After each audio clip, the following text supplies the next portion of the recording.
Jordan Winia sat across from an old man who was intently focusing on a crack in the table that stood between them. His hair was a mess, and when he finally did look at her, she could see something in his eyes that spoke of things he might not want to remember. He stuck his finger in his mouth and began to nibble on his nail, every once in a while his eyes returning to that crack in the table. "Sir, my name is Jordan. I'm investigating all the strange things that are happening in this town, and came across 316 Willard Street." She spoke softly, trying not to startle him, but when she mentioned the street, his body tensed up. "Yeah, and?" He almost growled the words. "Well, that place was called Haunted long before any of the other strangeness happened. In fact, I can accurately trace the haunting to a specific time, but the only thing I can find is a name. Lewis Pierce. I understand that you were the sheriff at the time."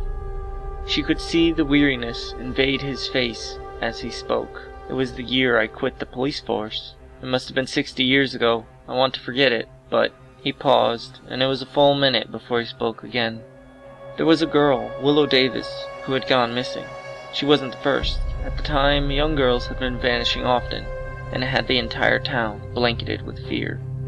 Jordan leaned forward as the man continued. "We all knew Lewis. We waved at him in the street, and he played games with the neighborhood youth. It was a Tuesday when we heard complaints of screaming coming from the Pierce estate. I thought the worst. Something had happened to Lewis.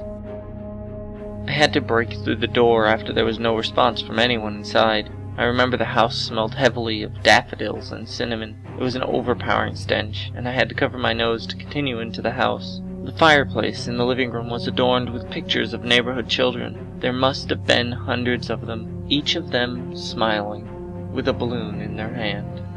I remember the balloon because it was always pink and in the shape of a cat.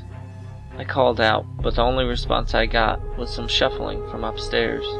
I called for backup immediately, climbed the stairs, and found myself standing in front of a door. A white door with the sticker of a cat beneath the knob.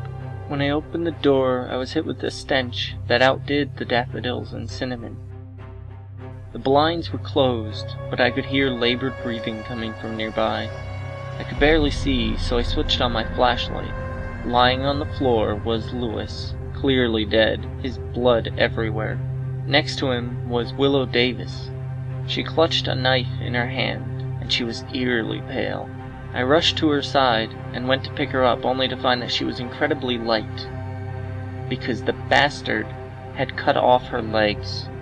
I'll never forget that day, not because of what happened to Willow, but because in the basement we found 25 sets of legs on display, all of them for missing children. Suddenly, he reached out and gripped Jordan's hand, his eyes wild with concern. "Please, just stay away from that place. Nothing good can come from there."